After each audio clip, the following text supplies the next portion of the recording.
کبھی کوئی خطا ہو جائے، غلطی ہو جائے، گناہ کا صدور ہو جائے اور انسان فوراً توبہ کر لے، فوراً رجوع کرے، پشیمانی اسے ہو جائے، عزم مصمم کر لے دوبارہ میں نہیں کروں گا، تو اللہ بخش دے گا۔ انما التوبۃ علی اللہ للذین یعملون السوء بجہالۃ ثم یتوبون من قریب، سورہ نساء میں فرمایا اللہ کے ذمے ہے ان لوگوں کی توبہ قبول کرنا۔ انما التوبۃ علی اللہ، اللہ کے ذمے ہے۔ جو کہیں غلطی سے، جہالت میں، نادانی میں، جذبات سے مغلوب ہو کر کوئی غلط کام کر بیٹھتے ہیں لیکن فوراً توبہ کرتے ہیں، اللہ کی جناب میں رجوع کرتے ہیں، فوری توبہ اگر ہو جائے تو فوراً اللہ تعالیٰ کی مغفرت جو ہے ڈھانپ لیتے۔ لیکن اگر مستقل طور پر کسی ایک معصیت پر بھی ڈیرا ڈال دیا جائے، مثلا آج کی دنیا میں جو بہت بہت کامن شے ہے، سود جسے اللہ نے حرام قرار دیا، جس پر اللہ کی طرف سے اعلان جنگ ہے، فَأَذَنُوا بِحَرْبٍ مِّنَ اللَّهِ وَرَسُولِهِ، تو سن لو، الٹیمیٹم ہے اللہ اور اس کے رسول کی طرف سے۔ اسے اپنے کاروبار کا مستقل جز بنا لیا تو ایک غلطی، ایک گناہ بھی انسان کو ہمیشہ کے لیے جہنم میں ڈال سکتا ہے۔ بَلَا مَنْ كَسَبَ سَيِّئَةً وَأَحَاطَتْ بِهِ خَطِيئَتُهُ فَأُولَٰئِكَ أَصْحَابُ النَّارِ هُمْ فِيهَا خَالِدُونَ۔ کیوں نہیں؟ کسی نے جان بوجھ کر ایک بڑا گناہ کمایا، چھوٹے چھوٹے گناہ جو ہے، گناہ صغیرہ، وہ تو خود بخود بھی دھلتے رہتے ہیں، اللہ کی رحمت سے صاف ہوتے رہتے ہیں۔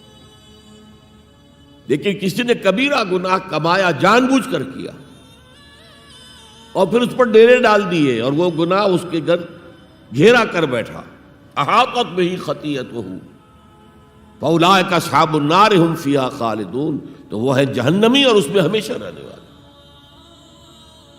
تو اطاعت اللہ کی، اطاعت رسول کی، یہ تو اسلام کا بنیادی مطالبہ ہے۔ اگر یہ بھی نہیں ہے تو پھر کچھ نہیں، اگر یہ نہیں تو بابا پھر سب کہانیاں۔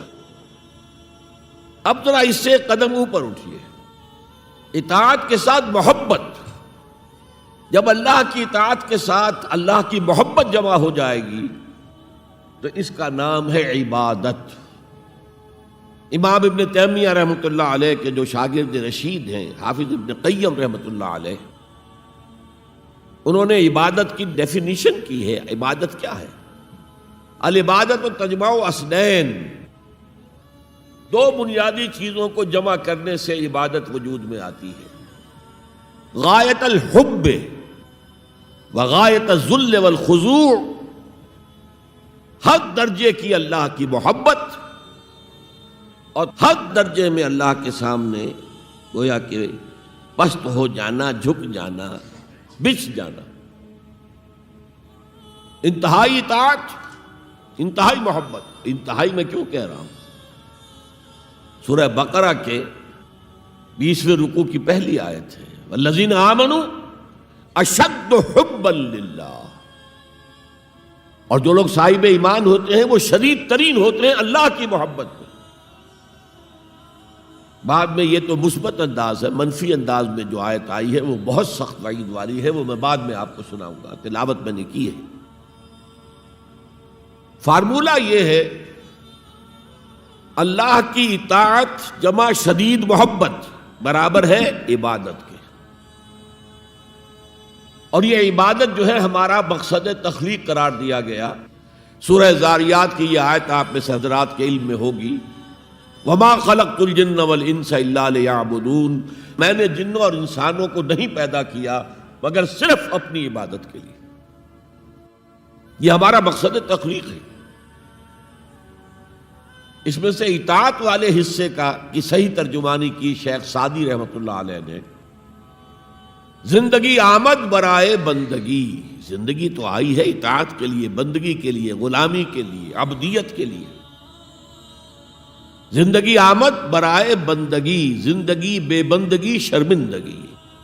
اگر اللہ کی بندگی ہی نہیں ہے تو سراسر شرمندگی ہے یہ، اور کچھ بھی نہیں۔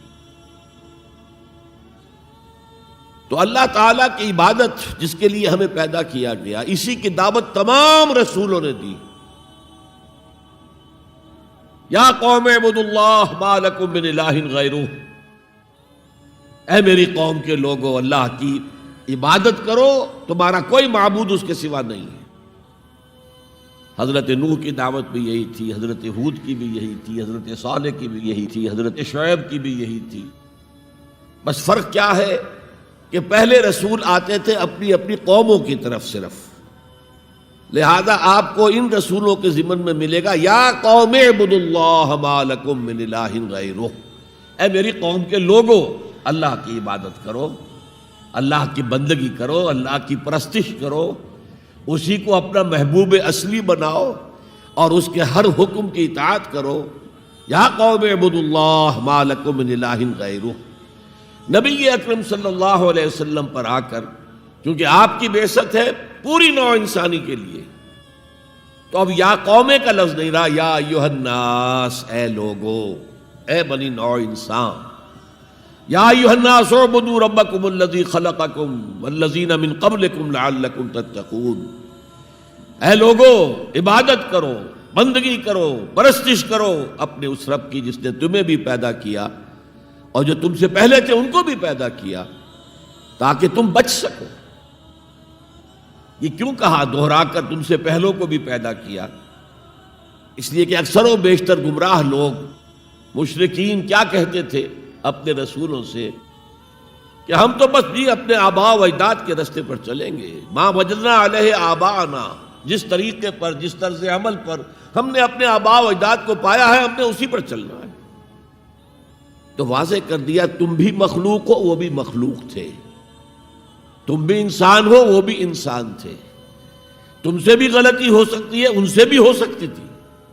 لہذا یہ اصول نہیں ہے کہ جو بھی آباء و اجداد کی ریتیں ہیں، رسمیں ہیں، طریقے ہیں اور جو ان کے عقیدے ہیں انہی کو آپ لے کر چلیں، بلکہ آپ تو تلاش کریں صحیح عقیدہ کیا ہے، صحیح زندگی گزارنے کا طریقہ کیا ہے، اس کو اختیار کریں۔